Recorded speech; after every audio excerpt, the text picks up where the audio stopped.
Hello বন্ধুরা, তোমরা কেমন আছো? আশা করি তোমরা খুব ভালো আছো। তো বন্ধুরা দেখো, আমরা আজকে সকাল সকাল সবাই রেডি হচ্ছি, খুব তাড়াহুড়া। আর এই যে আমাদের লাগেজ মানে ব্যাগগুলো গুছানো হয়ে গেছে। এই দেখো, এখানেও একটা ব্যাগ। আর চারিদিকে চলছে অনেক বেশি তৈয়ারি, তাড়াহুড়া অনেক বেশি।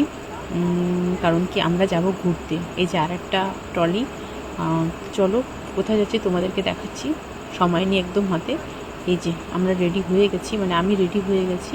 আর একদম নর্মালি ড্রেস, বুঝতে পারছো যে ট্রেনে করে যাব, তার জন্য এই যে আমার ব্যাগও রেডি হয়ে গেছে। আর আমরা এখনই জাস্ট বেরোবো, ঠিক আছে? তো আমার রেডি হয়ে গেছে, এখনই জাস্ট বেরোচ্ছি। চলো তোমাদেরকে, যে আমরা সবাই রেডি আর আমাদের ট্রলি ব্যাগ নিয়ে আমরা বেরোয় গেছি যাওয়ার জন্য। কোথায় যাচ্ছি চলো তোমাদেরকে দেখাচ্ছি।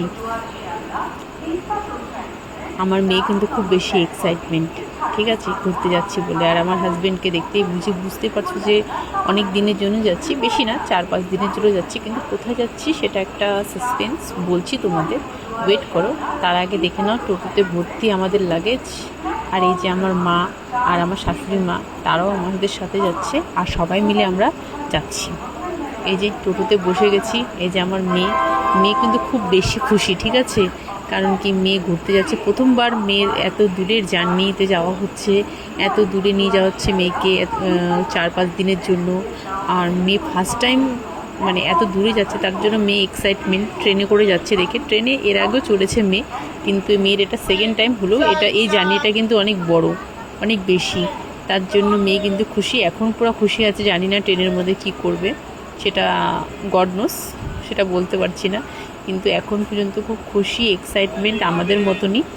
আর এই যে দেখো, এই ভাইটা আমাদের টোটোর সাথেই যাচ্ছে। কারণ কি, ভাইয়ের সাইকেলের টায়ার পাংচার হয়ে গেছে, তার জন্য টোটোর হেল্পেও অনেকটা দূরই যেতে পেরেছি। তার জন্য আমি ভাবলাম তোমাদেরকে একটু দেখাই। দেখো, ভাইয়ের আর প্যাডেল দিতে হচ্ছে না, টোটোর হেল্পেই অনেকটা দূর এগিয়ে যেতে পারছে, কারণ কি ওর টায়ার পাংচার হয়ে গেছে। সো ফাইনালি আমরা পৌঁছে গেছি এনজেপি স্টেশন। এনজেপি স্টেশন কিন্তু এখন পুরোপুরি টোটালি চেঞ্জ হয়ে গেছে, সেটা তোমরা আসলে বুঝতে পারবে।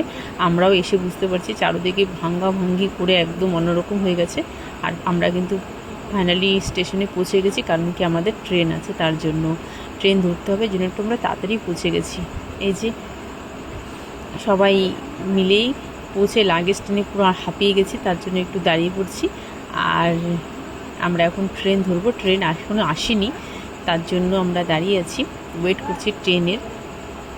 খুব গরম আজকে, জানো তো, অনেক বেশি গরম। যাই হোক, কোনো কিছু করার নেই, এখন ঘুরতে যখন বেরিয়ে গেছে আর এইসব চিন্তা করে লাভ নেই। আর এই যে ফাইনালি ট্রেনের মধ্যেও আমরা চেপে বসেছি, সিট নিয়ে নিয়েছি, সিট পেয়ে গেছি ঠিকঠাক মতন করে, কারণ কি প্রথম থেকে রিজার্ভেশন করা ছিল সেজন্য। তো কোথায় যাচ্ছি সবাই জাস্ট ফোনে, ট্রেনে উঠে ফোনে ব্যস্ত, সবাই দেখাচ্ছে পৌঁছে গেছি, ট্রেনে উঠে গেছি। তো চলো কোথায় যাচ্ছি সেটা তোমাদেরকে আমি এবার দেখাবো। সেটা দেখার জন্য তোমাদের আমার সাথে থাকতে হবে, আর আমার প্রত্যেকটা ব্লগ দেখতে হবে কিন্তু, ঠিক আছে? আর আমরা এখন কিছু এই যে স্ন্যাক্সও নিয়ে এসেছি। বুঝতেই পারছো যে ট্রেনের জার্নি অনেকটা দূরেরই জার্নি আছে, তার জন্য আমরা স্ন্যাক্সও নিয়ে এসেছি, রাতের খাবারও নিয়ে এসেছি। রাত্রে আজকে ট্রেনের মধ্যে থাকবো। মেয়ে জানি না কত দূর কী করবে না করবে। তো ফাইনালি এই যে রাতও হয়ে গেছে, তো চলো তোমাদের সঙ্গে আমার দেখা হবে। আর আমরা কোথায় যাচ্ছি সেটা আমি তোমাদেরকে বলবো, তার জন্য দেখতে হতে হবে আমার এই প্রত্যেকটা ব্লগ তোমাদেরকে। সো বাবাই, গুড নাইট, শুভরাত্রি, ভালো থেকো, আর আমার ব্লগগুলো দেখতে থাকো। বাবাই।